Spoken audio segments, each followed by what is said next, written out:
His name is Robelis Despaigne. This 6'7" Cuban Olympian with an 87-inch reach. At one time, many people thought he'd make it all the way to the top. But what happened to him? Coming into the UFC, he was 4-0, all four fights ending in the first round by knockout. We got his first fight, the longest fight he had coming into the UFC, which was 4 minutes and 54 seconds. The following fights would be 12 seconds, 3 seconds, and 4 seconds.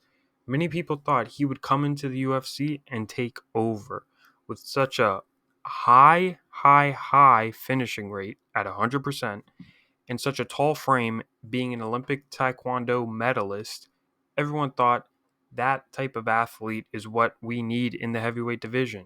His first fight in the UFC would be against Josh Parisian on UFC 299 O'Malley vs. Vera 2. While everyone was expecting to see a very quick, it happened. He finished him in 18 seconds in the first round. Josh Parisian, I'm sorry, but he was out there as a sacrificial lamb. Many people were really excited. I know I was when I saw him finish him that quick. I was like, oh, I can't wait to see what happens next. But let's be honest, it all went downhill from there. His next fight would come on a UFC fight night. Kind of interesting to see that after he showed up at 299 that way, that they'd put him on a fight night. But I guess they had a bad feeling about this one.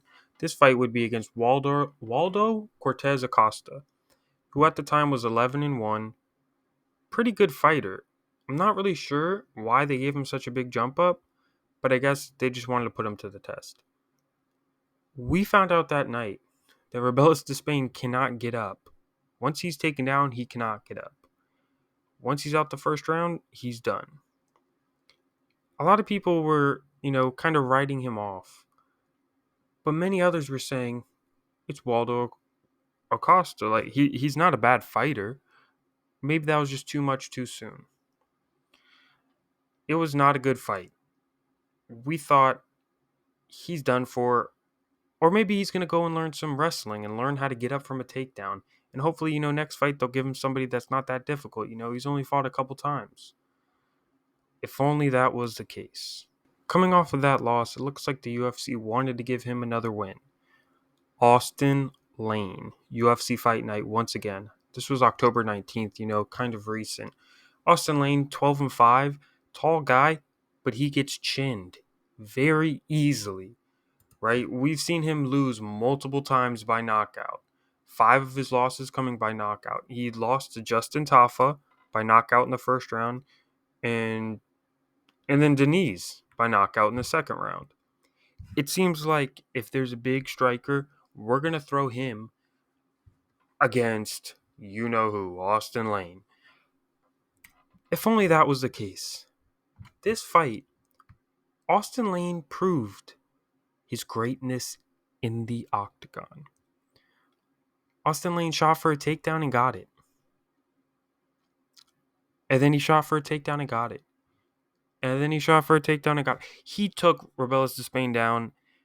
He weathered the storm of the first 10 seconds when Robelis Despaigne tried to throw a kick and was caught off balance, something that seems to happen often to him, and he falls on his butt. It's all over from there. He can't get up. Me coming into this fight, I thought, hey, he's going to be training a lot on wrestling. And, you got someone like Austin Lane who's not really known to deal well with guys, who have a style like this. I was so wrong and everyone was so wrong and everyone was so fooled. I guess he didn't train getting back up. Or maybe he underestimated Austin Lane and thought it would be an easy fight.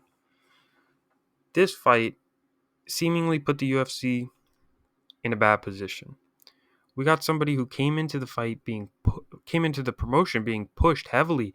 We saw all these things about, he has 3 finishes in under 30 seconds combined, right? This is stuff that people want to see. Just for him to lose one fight and then to lose to Austin Lane. This is when the UFC released him. He could have been a big star, but now it seems at his older age, he might have to go back to the regional scene and get some more fights. Me personally, I don't see him ever coming back. it'd be great to see him back.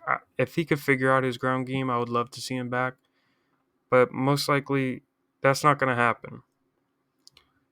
So this is a very short career of Robelis Despaigne.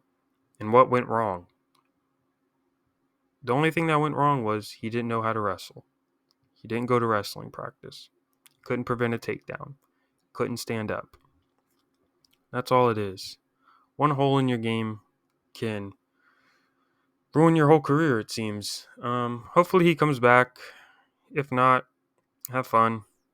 Like and subscribe. I'm out.